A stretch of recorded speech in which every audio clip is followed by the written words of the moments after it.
Muchos lamentan que se prepararon en seminarios de adiestramiento, pero cuando regresaron a su iglesia no fueron estimulados a involucrarse en algún ministerio. Por eso muchas iglesias poco activas no ven a las personas bien adiestradas que están entre ellos. Algunos ofrecerán voluntariamente sus servicios, pero otros pensarán que no se los necesita o que no se los quiere. El suprimir la participación de los miembros en cualquier actividad de la iglesia es negarles la colaboración en áreas que tal vez están equipados para actuar. Es responsabilidad de cada iglesia descubrir dónde y cómo cada miembro puede contribuir en la testificación y la evangelización. Quienes están dispuestos tienen un lugar, pero la clave es encontrar ese lugar. Bienvenidos a Lecciones de la Biblia.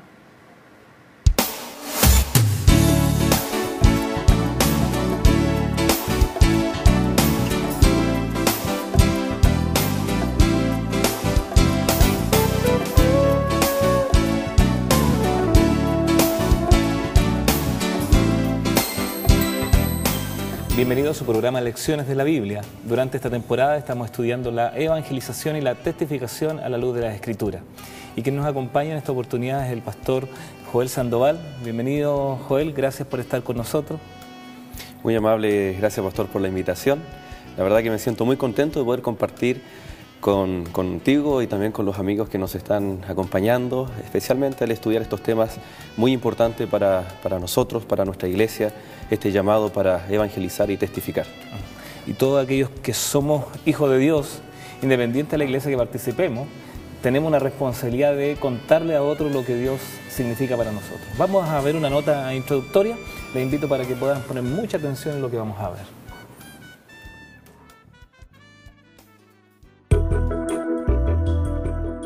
Una de las organizaciones que tiene mayor disciplina y derivación de tareas, además de una enorme responsabilidad en cuanto al trabajo en equipo, es la militar. Por ejemplo, se llama unidad militar a una organización homogénea que tiene integrada sus propias funciones de mando. La unión de varias unidades de menor entidad junto con un elemento de mando y control forma una unidad de mayor nivel. Un caso común es que las compañías suelen estar formadas por 2 a 4 secciones y una plana mayor de compañía. Además, se conoce como unidades menores a las secciones, escuadras, pelotones y compañías, mientras que las mayores generalmente son los batallones y los regimientos. Pero una de las claves para su funcionamiento es la llamada organización lineal militar, conocida así porque la actividad decisional se concentra en una sola persona,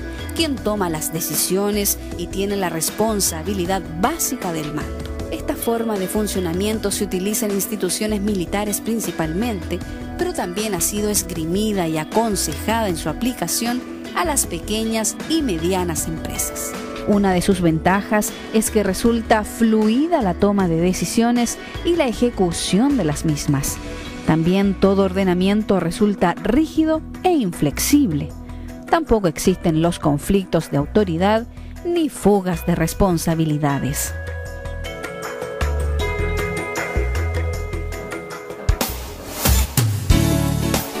Interesante, Joel, porque de alguna manera todos los grupos o las áreas donde se desarrolla el ser humano necesitan de una organización y la iglesia no está lejano a eso, necesita también de una organización. ¿Qué te pareció la nota? Es interesante, la verdad que no solamente en el aspecto militar, como tú mencionas, la parte vecinal, cuando uno vive en un barrio, cuando no hay organización hay individualismo, ¿no? Y ahí podemos irnos a un extremo al caos o podemos, ¿no es cierto?, la soledad, la persona está aislada. Creo que la organización es muy importante. Cuando hablamos de la iglesia de Dios, es importante que esté organizada, pero que también involucre a la mayor cantidad de los miembros. Claro, aunque quizá hay sistemas diferentes de organización, por ejemplo, tú hablas de una junta de vecinos, por ejemplo, un colegio, una universidad, una empresa, tienen distintos niveles o formas de organización, y también el ejército o los militares. Sin embargo, en la iglesia la idea es la mayor cantidad de personas participando y contribuyendo al objetivo general, que es salvar a la humanidad. Correcto, y que estén motivadas, contentas, porque tal vez en una empresa uno va a trabajar, participa, está involucrado, pero un poco obligado, incluso hasta de mal gusto. Ese es el desafío, y yo creo que esta lección nos amplía y nos ayuda a entender. El que participa en la iglesia debe hacerlo con gozo, motivado por un llamado especial, un llamado que Dios le hace a su corazón. Vamos a pedir a Dios que nos bendiga en eso, en este programa, y también te queremos pedir que tú puedas orar por aquellos amigos de Nuevo Tiempo, que Amén. Sin duda hay algunos que tienen muchas alegrías, pero también hay algunos que tienen tristeza, y queremos pedir por ellos también en este programa. Amén. Oremos. Buen Dios y Padre que estás en los cielos, te damos gracias, Señor, por la oportunidad de estudiar tu palabra. Rogamos que en esta hora, a través de las pantallas, que tu mensaje, Señor, pueda llegar a cada corazón de nuestros amigos que nos están mirando. Especialmente en esta lección, que podamos encontrar este llamado que tú nos haces para poder participar e involucrarnos en una obra hermosa de testificar contando las maravillas que tú haces en nuestra vida. Te damos gracias y rogamos tu compañía. En el nombre de Jesús. Amén. Amén. Joel, en la Biblia hay varios casos de organización, ¿cierto? Y de distribución de responsabilidades. Pero hay uno en especial que es el caso de Moisés, que pareciera que ya estaba cargando un peso más grande que el que podía soportar, y allí recibe un consejo de su suegro. Entendemos también que ha sido una directiva más que humana, divina, que delegara ciertas responsabilidades en un grupo de personas. Hay otros tipos de liderazgo donde la administración o las órdenes finalmente descansan en uno solo. Finalmente el trabajo también. ¿Qué extraemos de la experiencia de Moisés como lección para aplicarla en nuestras iglesias? Y no solamente en nuestra iglesia, quizás en la vida misma, de pronto no todo podemos hacer solos. Correcto. Es interesante, yo creo que se pueden sacar muchas lecciones con la experiencia de Moisés.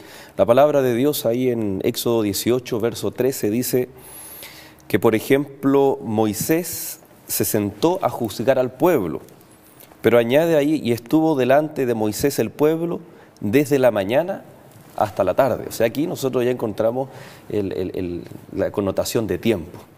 Era algo todos los días, y Moisés desde la mañana hasta la tarde. Bueno, es conocido que el pueblo de Israel tampoco era un pueblo que, o era conocido porque reclamaba mucho, ¿no? Sí. Me imagino que le llevaban muchos problemas, algunos quizás de relaciones, problemas económicos, sí, familiares, no sé. Bueno, eso ocurrió precisamente porque, imaginemos al pueblo 400 años como esclavos. Estaban en su mentalidad acostumbrados a que otras personas, sus amos, les dieran las instrucciones, qué hacer, a dónde ir, cómo actuar. Cuando Dios libera a su pueblo, ellos se ven enfrentados socialmente, incluso mentalmente, a tomar sus propias decisiones. Se ven enfrentados a tomar este recurso de conciliar una vida social distinta a la que por muchas generaciones ellos estaban llevando. Por lo tanto, estaban acostumbrados a depender de otra persona que les dijera qué hacer. En tal o cual circunstancia. Y Correcto. Me imagino que le llevaban constantemente problemas a Moisés. Moisés trata de resolver, y quizás con toda la buena voluntad y disposición Moisés trataba de hacerlo. Pero a ese ritmo no sé si alguno podría soportar. Moisés tenía muy claro cuál era su función, o su función primaria. Por ejemplo, en el versículo 15, Moisés le responde a su suegro, le dice, el suegro le pregunta, ¿por qué tú haces esto? Te va a hacer mal. Y luego le dice, Moisés responde, porque el pueblo viene a mí para consultar a Dios. O sea, Moisés sabía que él era el representante de la voz de Dios ante el pueblo, y que representaba al pueblo delante de Dios. Pero resulta que el pueblo comenzó a traer situaciones que ya no se necesitaba tal vez la voluntad o la palabra expresa de Dios, sino que eran temas domésticos, ¿no? En donde se necesitaba que juzgara Moisés. Él tenía que dejar en claro cuál era el principio y la ley de Dios para que el pueblo comenzara a actuar conforme a eso. Pero aquí Moisés se ve enfrentado a tener que juzgar cosas triviales o domésticas. Y el suegro le dice lo siguiente, él le dice que él se iba a desgastar, se iba a desmoronar, y le dice, ¿tú te vas a desgastar? pero también tu pueblo. Vemos acá que cuando el liderazgo no es compartido, no solamente el líder se ve desgastado en problemas de salud, sino que también el pueblo sufre, tiene sus consecuencias. Si es que hay una gran cantidad de personas que querían conversar con Moisés, tampoco podían hacerlo en el momento que quisieran, sino que tenían que esperar un largo tiempo. Quizás alguno llegó temprano, estoy pensando quizás en alguno que va al médico y de pronto va a un servicio público y tiene que esperar un largo tiempo, queda molesto, no queda muy contento. Me imagino también ahí el pueblo se iba poniendo más incómodo, reclamaba un poco más, que no se le atendía, no sentía una preocupación real de aquellos que administraban en ese momento. Ahora, ¿cómo hoy día traemos esos principios que allí aparecen y los aplicamos a nuestra vida y a la iglesia también? Podríamos aplicarlo con la siguiente pregunta. ¿Lo que Moisés hacía, era bueno o era malo? O sea, él tenía el deseo de atender a la gente. Podemos decir que eso es algo positivo, el querer satisfacer las necesidades de las personas, más aún teniendo este concepto de que la gente venía a consultar cuál era la palabra de Dios con respecto a distintos temas. El problema que ocurría era que había una poca participación de la gente. Entonces, tal vez nosotros, ¿cómo lo podemos aplicar hoy en día?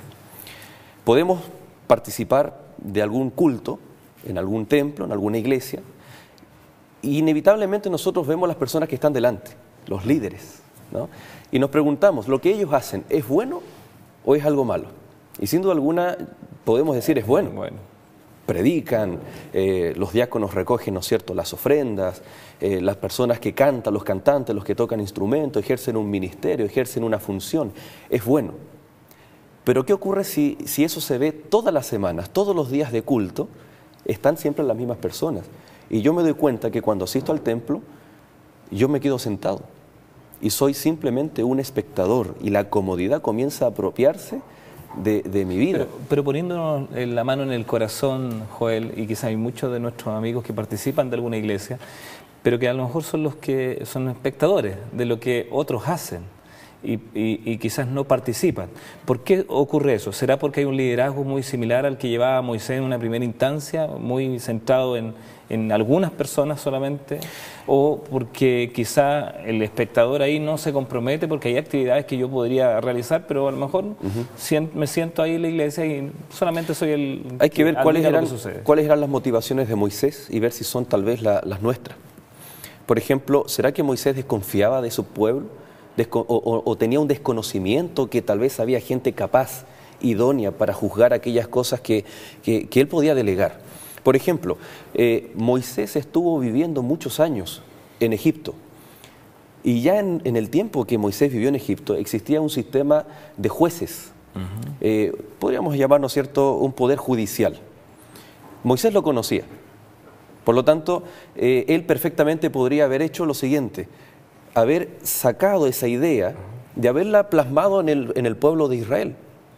Yo creo que tal vez Moisés subestimaba a sus compatriotas, a su pueblo, porque ellos eran esclavos.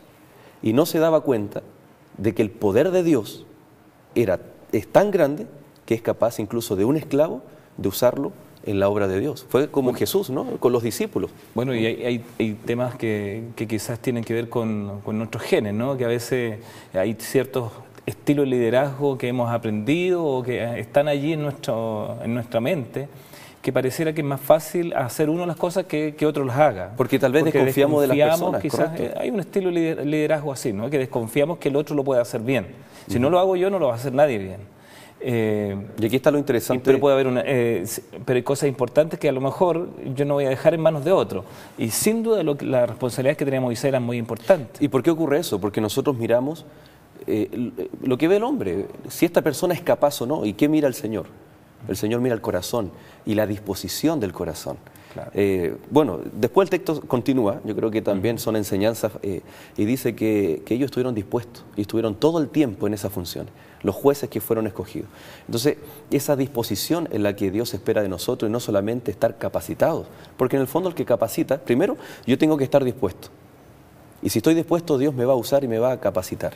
O sea, el líder tiene que estar dispuesto también a delegar, ¿cierto? A decir, hay cosas que y yo creo que hay un grado de humildad que tuvo Moisés, hay cosas que yo no puedo hacer, o que no voy a cumplir bien. Por más hábil o capacitado que sea, si tengo demasiado trabajo, yo no lo voy a cumplir de la mejor manera. Y hay cosas, y hay momentos, apreciados amigos, que uno tiene que decir que no podemos, para que lo haga otro, pero lo haga bien. Ahora, cuidado con irnos a los extremos de decir siempre que no, pero hay momentos en que si yo estoy cumpliendo una función y me piden muchas cosas, a veces cuesta eso, y finalmente yo voy a hacer un trabajo mediocre, de mala calidad, porque no tuve el tiempo necesario para cumplir bien con todas las responsabilidades que tengo. Y quizás es otra lección que podemos nosotros aprender allí, que tiene que ver con el equilibrio en el trabajo. Es mejor que hagamos algo más pequeño, pero que lo hagamos bien, que hacer muchas cosas, pero hagamos todas a media máquina o de baja calidad. Exacto. En la historia de Moisés hay algo bien interesante. Se ve la lucha del líder, la lucha del ser humano y el propósito y el ideal de Dios. Por ejemplo, en el libro de Deuteronomio, capítulo 1, versículo 9 al 15, Moisés comienza a relatar todo lo que ellos habían ocurrido y habían pasado desde que salieron de Egipto. Y allí dice: en aquel tiempo yo os hablé diciendo, yo solo no puedo llevaros. Jehová vuestro Dios os ha multiplicado, y aquí hoy vosotros sois como las estrellas del cielo en multitud. Jehová Dios de vuestros padres os haga 1000 veces más de lo que ahora sois y os bendiga como os ha prometido. ¿Cómo llevaré yo solo vuestras molestias, vuestras cargas y vuestros pleitos? Dadme de entre vosotros de vuestras tribus varones sabios, entendidos y expertos, para que yo los ponga por vuestros jefes. Aquí en Deuteronomio, que es lo mismo que aparece ahí en Éxodo 18, pero está inmerso en una cronología. Y se estima, según los estudios que se han hecho de la Biblia, que Moisés escogió a estos jueces de miles, de centares, 50 y de 10, después de haber recibido las tablas de la ley. Vale decir que no fue inmediatamente después de la visita de su suegro. No es que recibió el consejo de Jetro y al otro día o en el instante, ok, organicémonos, comencemos a delegar la función. Hubo como una resistencia. Y aquí está esto del líder, el corazón humano, versus el propósito de Dios. Y Moisés, después de ese encuentro en el monte Sinai, yo me imagino que le presentó este proyecto a Dios. Y también está la humildad de Moisés de decir, recibe un consejo de parte de Dios por medio de un hombre, pero luego él, ¿no es cierto?, lo consulta a Dios. O sea, aquí también vemos la mansedumbre y cómo debe ser un líder. Todo consultarlo ante el Señor. Tú lo has comentado desde el prisma del líder, ahora del liderado, ¿cierto? Del miembro de iglesia, en el caso que es una iglesia, pero una empresa, el empleado. De pronto también se necesita la disposición de colaborar, porque la responsabilidad, como bien lo hemos entendido, es una responsabilidad compartida. En la iglesia no es sola la responsabilidad del pastor, no es solo la responsabilidad del líder que está allí en ese momento, el que está a cargo de esa iglesia o del culto, sino que todos tenemos algún grado de responsabilidad, y yo tengo que tener también la suficiente humildad y tino en el momento para decir en qué puedo ayudar, cómo colaboro, en esto puedo hacerlo bien, y así saco el peso de un grupo de personas. La verdad que el otro día comentábamos con otro pastor que hay un porcentaje muy pequeño de personas que realmente trabajan en una iglesia, los que están, digamos, comprometidos con la obra de la organización, de la planificación de la iglesia. Por lo tanto, uno tiene que tener la disposición de decir, yo también puedo colaborar, y saco el peso de algunos que están cargando mucho y que finalmente no lo van a hacer bien. Claro. Joel, vamos a seguir hablando de este tema, vamos a ir a una pausa y ya volvemos con más lecciones de la Biblia y con el pastor Joel Sandoval.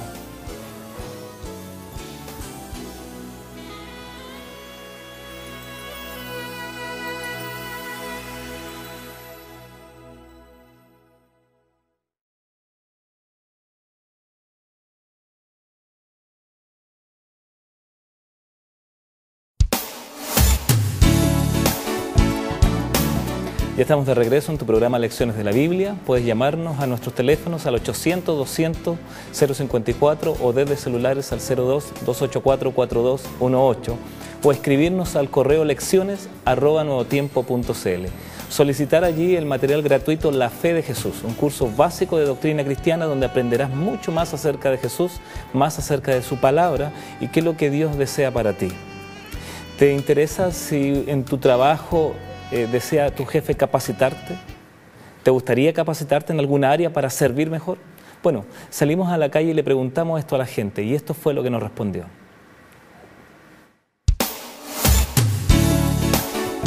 Sí, obvio, como en todos lados, porque en la pega igual es mal organizado, ¿cachai? Todo anda al despelote. Aparte trabajamos muchos hombres, entonces yo creo que si hubiera mujeres, fuera más organizados. Sí. Debieran capacitar a toda la gente en su trabajo para que hacer mejor el trabajo, la función y el país avanzaría más. Sí. ¿Por qué motivo? Bueno, para ser más eficiente, pero en general yo soy independiente, así que no... Yo en particular no lo necesito. Claro que sí, porque me falta mucho. Sí. Siempre la idea de que uno esté bien capacitado. Sí. De todas maneras, sí. Así uno puede desarrollar mejor su labor en el trabajo. Sí, sí. Es que es importante que los recursos siempre son pocos. Porque siempre en lo que uno está trabajando siempre falta algo, sobre todo los que somos de otra etapa, de otros años. Yo trabajo en un colegio y siempre hay cursos de capacitación o posibilidades de capacitar. Interesante ahí la respuesta de nuestros amigos en la calle, porque sin duda todas las personas parece que quisieran recibir alguna instrucción para su labor, para su trabajo o capacitarse en algún área. Es valorado por la gente. Incluso yo diría que el 99% fue positiva. Solo una señora dice que es independiente. ¿Por ser independiente no necesita capacitación? Yo creo que también. Claro. Porque en alguna función debe desarrollarse. Exacto. Y debiera también capacitarse. Ahora, en alguna empresa el tema de la capacitación es una herramienta de motivación. O sea, una persona la valorizan entregándole algún curso en el área donde va a servir y quizás a lo mejor va a producir mejor con una capacitación y la persona se va a sentir mejor o más capacitada, digamos, más hábil en su área. Va a tener herramientas y beneficios, herramientas tal vez para ascender en su trabajo, beneficios como un incremento en sus ingresos económicos, en cuanto a la capacidad que pueda tener. Siendo alguna que el deseo de capacitarnos, perfeccionarnos, siempre está vinculado con el aspecto positivo en el área a desarrollar, ¿no? Yo muy rara vez alguien dirá, no quiero ser capacitado, ¿no? Porque si no voy a ser más exigido. Puede ser un aspecto negativo, ¿no? Ahora, hay distintas líneas en la administración. Algunos podrán considerar, voy a contratar en mi empresa, desde el punto de vista empresarial, a gente no capacitada, y de hecho cuando hay avisos de trabajo dicen no necesita experiencia, y tomo jóvenes o tomo personas no capacitadas, pero las capacito. Están dispuestos a aprender. Están dispuestos a aprender, correcto, ¿cierto? Y las capacito en las áreas que yo quiero desarrollar en la empresa. Por otra parte, hay otros llamados o avisos de trabajo que dicen necesito personas con experiencia, por ejemplo, como bodeguero, como cajero, como maestro, con las habilidades ya aprendidas para que yo no tenga problema en eso y la persona sepa lo que debe hacer o lo que yo quiero que se realice. ¿Cómo, cuando uno escoge a estas personas, ¿no?, que tú mencionas, de qué forma nos damos cuenta si van a ser o no capaces de realizar el trabajo? Porque aunque no estén capacitadas y tengan toda la disposición, de todas formas debe cumplir un perfil. Y quizás tú lo mencionas y lo traemos a colación a la iglesia, ¿no? Porque en la iglesia nosotros vamos a encontrar gente que tiene experiencia en el liderazgo y va a llegar personas que no tienen experiencia en liderazgo en la iglesia, aunque lidere quizás empresas en términos o en empresas seculares, pero en cosas de la iglesia a veces diferentes. Pero que tienen las ganas de participar. Pero que tienen eso de aprender y de trabajar y de ayudar. Bueno, la Biblia nos da un consejo muy práctico ahí en el libro de Mateo, ¿no? Mateo capítulo 7, versículos 17. Así, todo buen árbol da buenos frutos, pero el árbol malo da frutos malos. No puede el buen árbol dar malos frutos, ni el árbol malo dar frutos buenos. Yo no puedo, por ejemplo, a una persona que da buenos frutos, dejarlo al margen.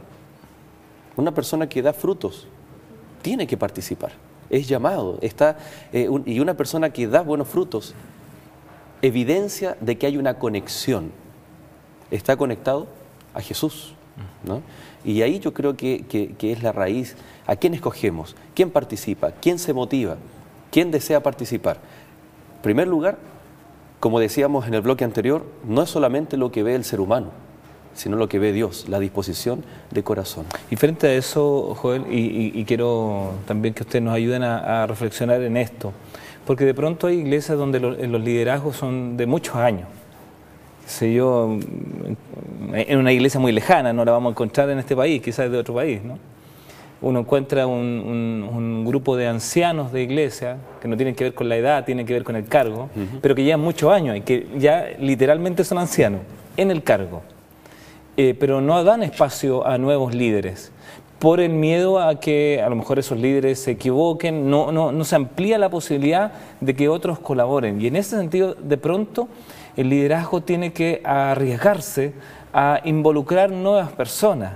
Si no se le da espacio para que otro entre, difícilmente va a poder capacitarse, va a aprender, aunque haya ido a cursos de cómo ser anciano, qué es lo que hacen los ancianos, lo que la iglesia espera de los ancianos, aunque haya ido a todos esos seminarios, pero si no se le da la oportunidad en la iglesia va a ser muy difícil que él tenga la experiencia de vida innecesaria. Y es por eso que de pronto hay iglesias que pasan por, los liderazgos pasan mucho tiempo sin que hayan cambio y que se generen el involucrar nuevas personas. Ahora, una iglesia que funcione no quiere decir una iglesia que crezca.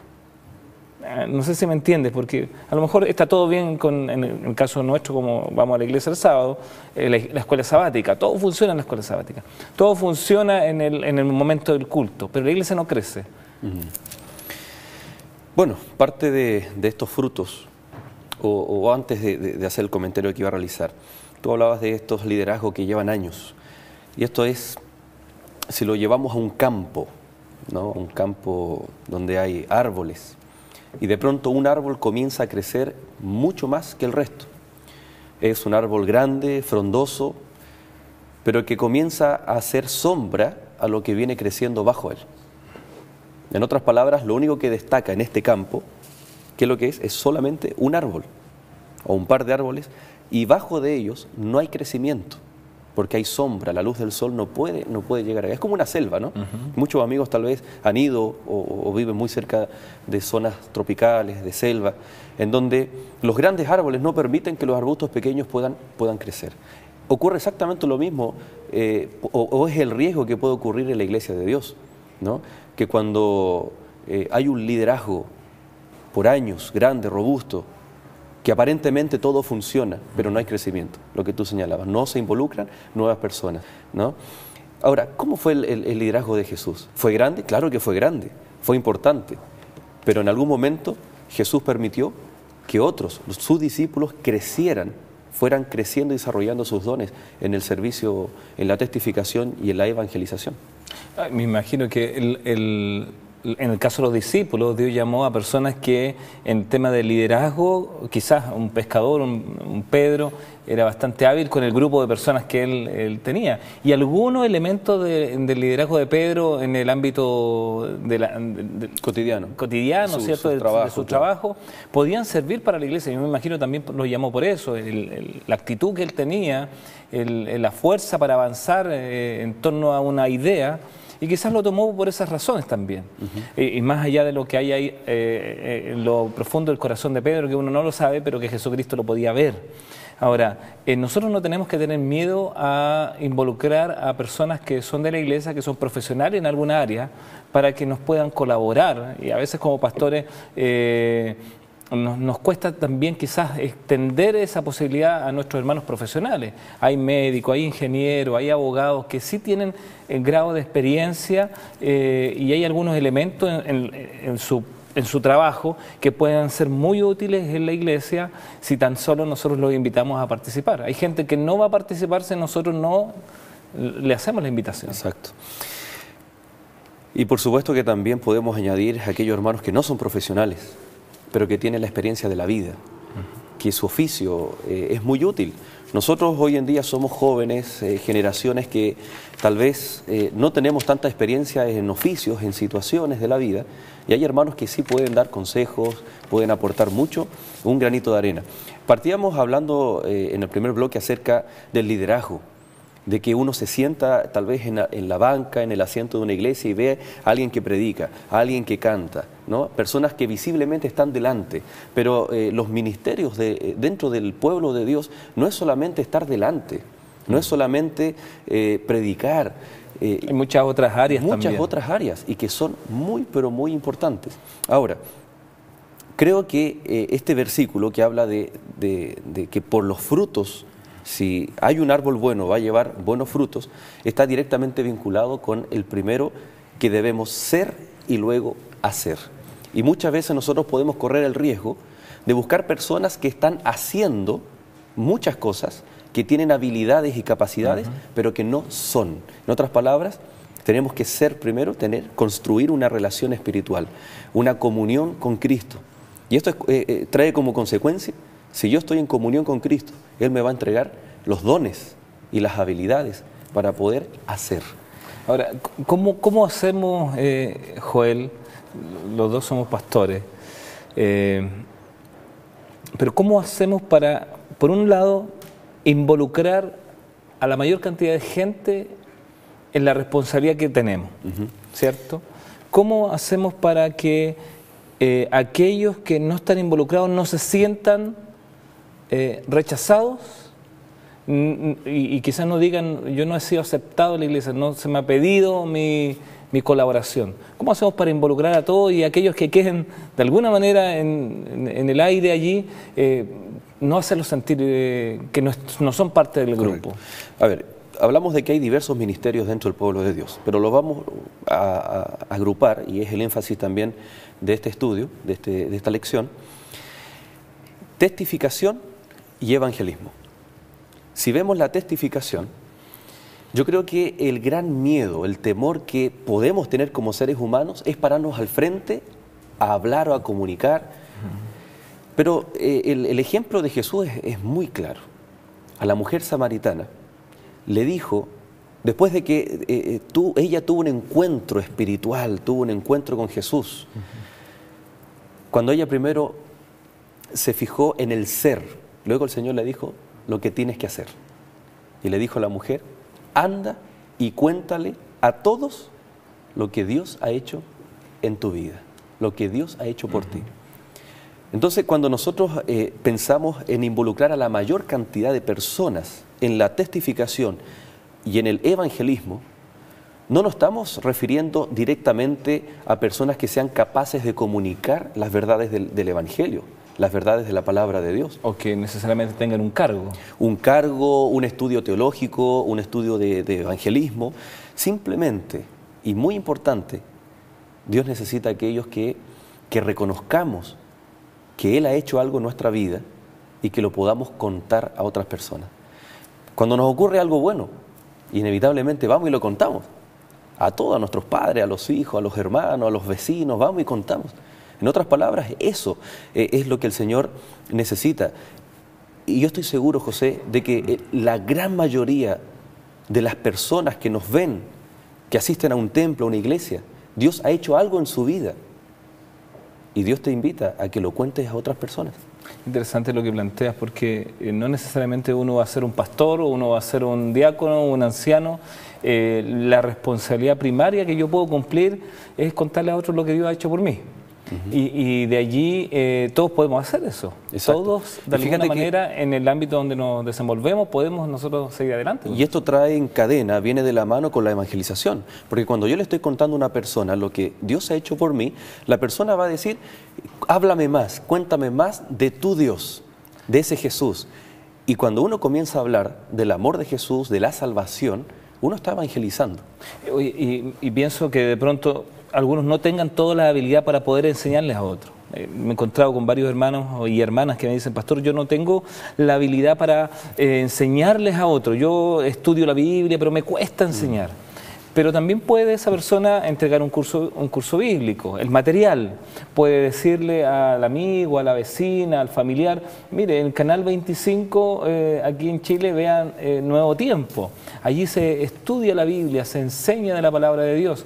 Me he encontrado con muchas personas que alguien le ha promocionado sin ser ni siquiera de nuestra iglesia, pero que encontró que el canal era un elemento importante en la evangelización y le contó a otra persona, no, si una persona me dijo que vi el canal 25 y hace 2 años que lo estoy viendo y ahora he entregado mi vida al Señor. Eso, ¿qué se necesitaba para hacer eso? No, ningún curso de capacitación, ninguna habilidad extraordinaria, solamente decirle a la otra persona que vio en el momento indicado, decir, mira, ¿por qué tú no prendes el canal 25? Y eso fue lo único que dijo.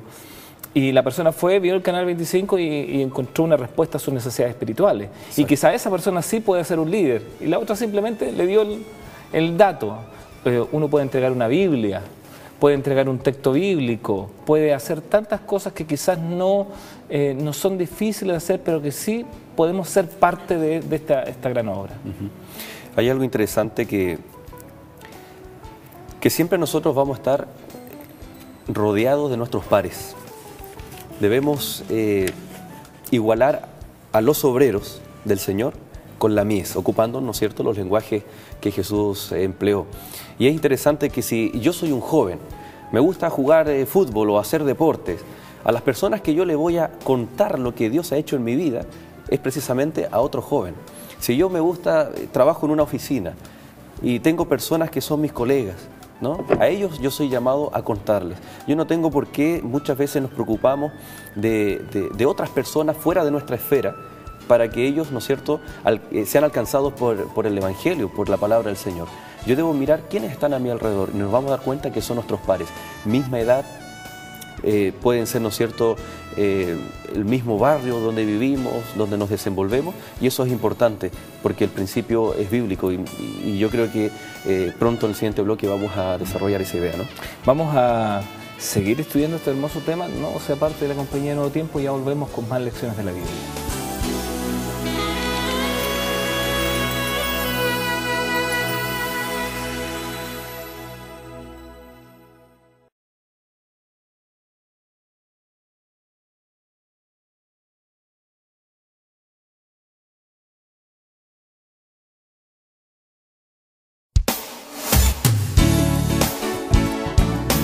Estamos de regreso en su programa Lecciones de la Biblia. Estamos junto al pastor Joel Sandoval analizando este hermoso tema acerca de evangelismo y testificación.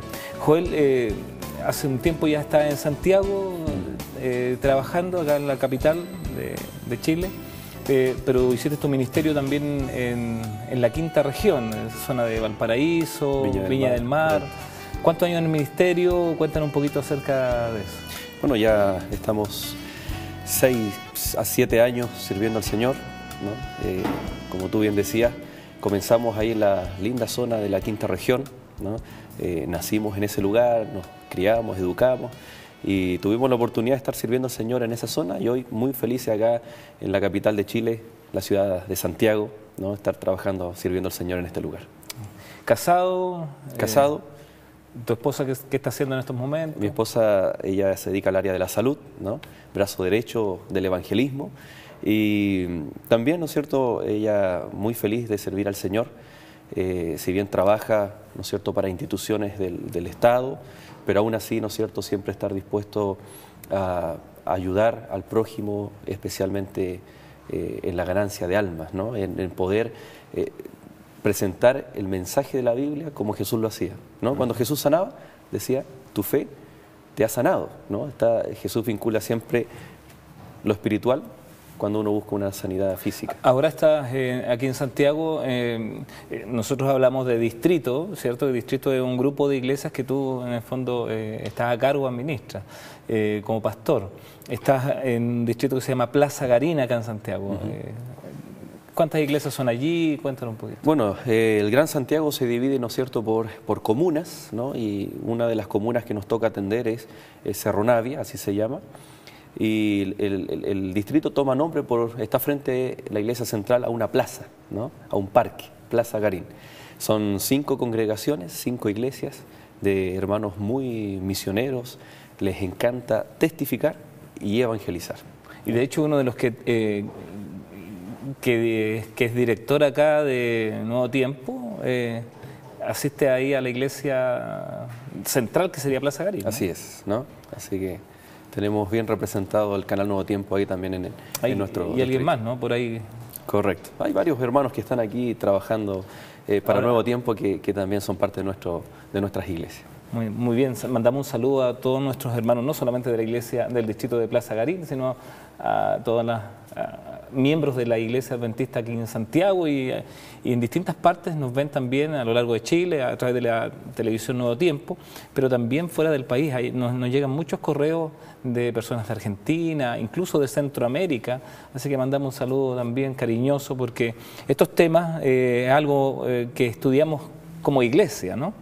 Esta misma temática la estudiamos como iglesia durante la semana y el sábado cuando vamos a la iglesia analizamos este mismo tema que nosotros hemos visto acá en este programa. Entonces algunos ven el programa como repaso a lo que ellos han estudiado y también invitamos a aquellos amigos que les gusta el canal Nuevo Tiempo, que les gusta este programa, que puedan participar de la iglesia adventista el día sábado de la mañana. En cualquier iglesia adventista van a estar analizando este mismo tema.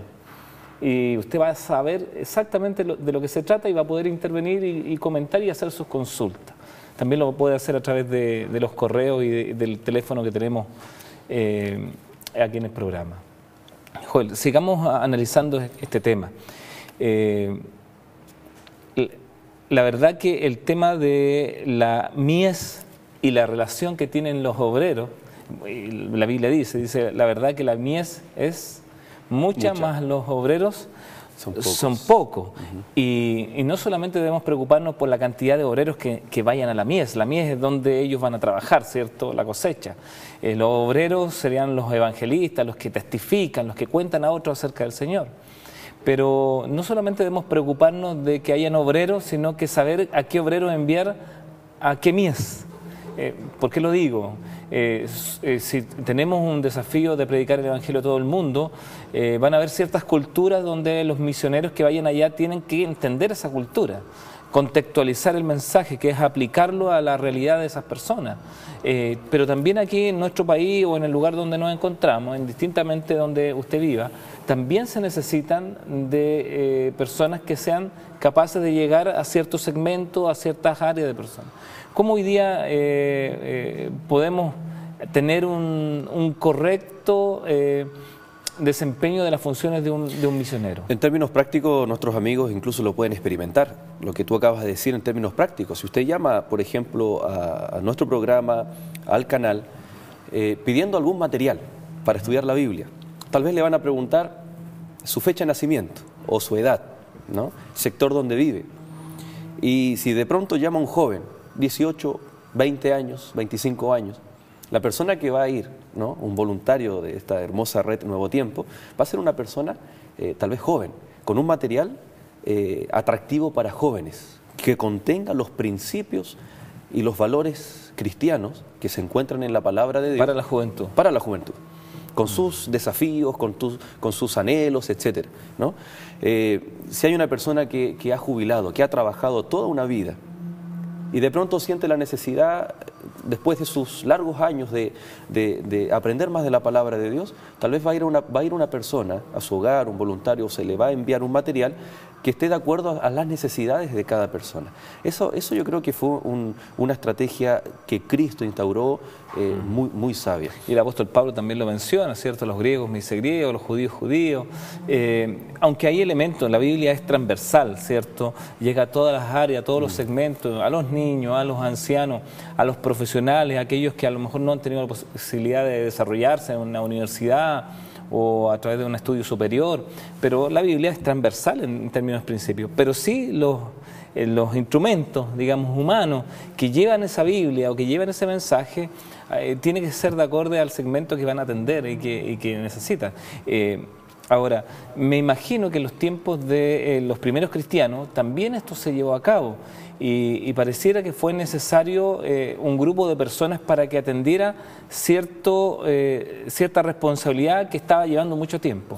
Sí, comenzábamos este programa hablando de un líder, un hombre, que hacía algo muy bueno, pero que a pesar de estar haciendo algo bueno, se produjo algo contraproducente, se produjo un conflicto, algo incómodo, que no era bueno ni para el líder, ni tampoco para el pueblo. Ahora, cuando Cristo asciende a los cielos, ¿no?, le dice a sus discípulos, quédense acá, van a recibir el poder del Espíritu Santo, era especialmente para poder desarrollar un ministerio. Y ellos se ven enfrentados con algo realmente maravilloso. La palabra de Dios, por ejemplo, dice en el libro de Hechos, Hechos capítulo 6, ¿qué es lo maravilloso? En aquellos días, como creciera el número de los discípulos, hubo murmuraciones de los griegos contra los hebreos de que las viudas de aquellos eran desatendidas en la distribución diaria. Ahora, ¿qué era lo maravilloso? Solamente hacer un paréntesis ahí, Joel, porque una de las grandes críticas que hacen a veces los miembros de iglesia es no ser atendidos por los dirigentes, por los ancianos, por los pastores. Cuando leo ese texto, cuando tú lo leíste, es inevitable no poder recordar algún reclamo de alguna hermana de edad que dice, el pastor no me visita nunca, o el hermano en la iglesia nunca me ha venido a ver. No se preocupa por mí. No se preocupa por mí. Correcto. Y quizás era la crítica que había en ese entonces, y también a lo mejor la solución está en otro lado, ¿no? Aquí dice que, ¿por qué se origina esta murmuración? Porque la iglesia estaba creciendo, ¿no? O sea, eso es positivo, eso es maravilloso. La iglesia crece, la iglesia está testificando, está evangelizando. Recordemos ahí en el capítulo 2, Pedro predica en el día del Pentecostés, como 3.000 personas se bautizaron. Ahora, dice, en aquellos días de testificación, días de evangelismo, era tanta la gente que hubo murmuración. Porque dice la palabra de Dios que los griegos, ¿ya?, o aquellos judíos de nacionalidad judía, pero de habla griega, estaban murmurando de que los discípulos estaban descuidando algo muy importante que tú señalabas: cuidar a aquel que necesita, cuidar dentro del pueblo de Dios a aquel que necesita una visita pastoral, que necesita de ayuda material, ¿no? Y que eso no ocurría en los primeros, quizás en el inicio de la iglesia cristiana, porque quizás, yo lo tomo así, si había un pastor o un líder a cargo, pero tenía 10 personas a cargo, en la semana podía visitar a todos esos 10. Pero después, cuando hubo estos bautismos que eran bastante grandes, por ejemplo, dice el mismo libro de Hechos que cada día se agregaban muchos a la iglesia, un día 3.000 o 5.000 personas, ya pasó de ser unos 70, pasó de ser de unos 100 a miles. Por supuesto que la atención sobre esa cantidad de gente debe haber sido más difícil. Uno como pastor me ha tocado estar atender grupos de congregaciones que son más pequeñas a algunas que son más grandes. Y obviamente cuando son más pequeñas es más fácil poder dar un orden de visitación a todos los hermanos y uno los puede atender muy bien. Pero una iglesia que tiene más de 1.000 miembros, por ejemplo, o un distrito de iglesias que tiene más de 1.000 miembros, 1.500 miembros, ya uno no puede hacer el circuito de visitación tan fácilmente. Y en un periodo breve, en un periodo corto. Se demora mucho más. Exacto. Y quizás ahí pueda surgir algún reclamo, alguna demanda, que también es lícita, ¿no?, y es correcta. Y es por eso que quizás fue necesario en aquel entonces tomar alguna directriz en torno a la atención. Es interesante los pasos que los discípulos dan. Ahora, entre paréntesis, el capítulo 6 es bien interesante porque es el inicio de algo muy bueno. Los discípulos dejan de llamarse discípulos. ¿Quiénes? Los 12. ¿Ya? Previamente, ¿no?, se había buscado un reemplazante de Judas. Y después, en el capítulo 6, dejan de llamarse discípulos y ahora se llaman apóstoles, ¿no? Que viene del griego ser enviado, aquel que es enviado. Y discípulo es aquel que aprende a los pies de un maestro. Por lo tanto, los discípulos ya habían cumplido una etapa, ¿no? Habían predicado y ahora ellos debían expandirse, debían ser enviados a predicar. El más claro ejemplo, ¿no?, es Pablo, cuando comienza todo el cristianismo a crecer gracias a estas misiones, a los viajes misioneros de Pablo junto a sus acompañantes. Pero esto trajo, como estamos mencionando, una gran dificultad, de que no todas las áreas estaban siendo atendidas. Y la palabra del Señor ahí en el mismo capítulo 6, el verso 2, dice: entonces los 12 convocaron a la multitud de los discípulos y dijeron: no es justo que nosotros dejemos la palabra de Dios para servir a las mesas. Buscad pues, hermanos, de entre vosotros a 7 varones de buen testimonio, llenos del Espíritu Santo y de sabiduría, a quienes encarguemos de este trabajo. Aquí yo quiero rescatar algo bien interesante, que tal vez es solo una pincelada, pero los discípulos identifican un problema, primer paso. Segundo paso, ellos no toman una decisión solos, sino que involucran al resto de la congregación. Vale decir, dice que llamaron a los discípulos. Sabemos que no fue la totalidad, porque eran ya miles de las personas que estaban participando de la iglesia cristiana. Pero aquí hay un elemento: ¿cómo se gobierna la iglesia? La representatividad. No se tomó una decisión a solas, sino que ellos pidieron una comisión, ¿no? Entonces dicen: buscad. O sea, ¿quiénes debían buscar? ¿Los mismos discípulos?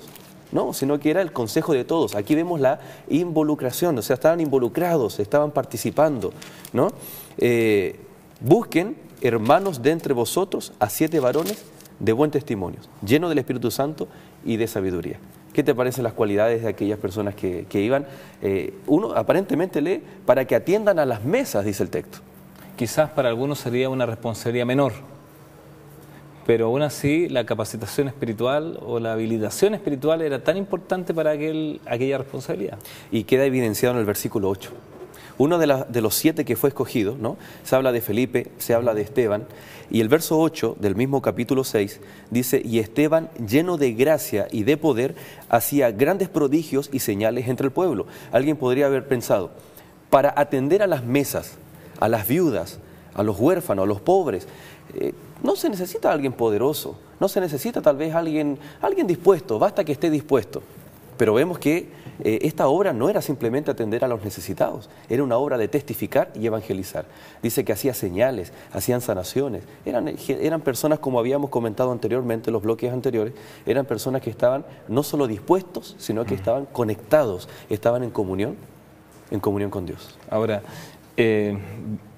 lamentablemente por el tiempo vamos llegando a la parte final, Joel. Me hubiese gustado hablar mucho más acerca de esto, pero siempre que uno participa en la obra de Dios, de alguna manera, o en el área que nos corresponda, por más simple que ésta sea, humanamente, hay un crecimiento espiritual. Quienes somos más beneficiados en colaborar en la obra de Dios somos nosotros mismos. Y en ese sentido queremos invitarle para que usted se una a la obra de Dios, a trabajar por el Señor. Siempre el mayor y más grande beneficiado vamos a ser nosotros, aunque no por eso vamos a trabajar, sino porque entendemos que por gratitud y por amor le entregamos nuestro tiempo y nuestro servicio al Señor. Si tuviéramos que hacer una conclusión, un resumen de lo que hemos analizado en este programa, ¿cuál sería la invitación para nuestros amigos de Nuevo Tiempo? En todo lugar donde hay un grupo de personas existe el riesgo de enfrentar conflictos reales. Creo que cuando nosotros estamos desocupados, hay más espacio y hay más tiempo para la crítica, hay más espacio y hay más tiempo para las murmuraciones. Pero como tú bien decías, en primer lugar, un encuentro personal con Dios. Sentir el llamado que Dios nos hace. Eso nos va a llevar a la acción. Y la acción va a traer tal satisfacción que nos va a llevar de vuelta a la comunión con Dios. Decirle tal vez a los amigos que nos están mirando que tal vez solamente tú miras el canal, ¿no? Tal vez no participas de algún templo, alguna congregación, Pero si tú sientes que el canal ha sido una bendición para tu vida, tú ya estás siendo llamado por Dios para contarle a otras personas. De repente uno le puede decir a su amigo, a su amiga, oye, ¿sabes que yo veo un canal? El canal Nuevo Tiempo. ¿Por qué no lo ves? Te va a ayudar para tu problema. Y cuando tú haces eso, eso ya es testificar de Dios. Y por supuesto, el llamado es, no hay nada más maravilloso que aceptar el llamado de Dios y no ser un mero espectador, no estar simplemente sentado cómodamente en algún templo, en alguna iglesia. Dios también te llama a ti para cumplir una misión que aparentemente a los ojos de los hombres es menor, pero ante el cielo, ante Dios, es una obra maravillosa de contarles a otros, de testificar y evangelizar para que muchas personas conozcan también de Jesús. Así es. Muchas gracias, Joel, por los comentarios y por la aplicación que hemos hecho de estas hermosas lecciones de la Biblia. Muchas gracias y Dios te bendiga. Al contrario, gracias por la invitación y un gusto haber compartido con cada uno de ustedes también, queridos amigos. A ustedes agradecerle por la preferencia. Sigan en compañía de Nuevo Tiempo y ya volveremos con más lecciones de la Biblia.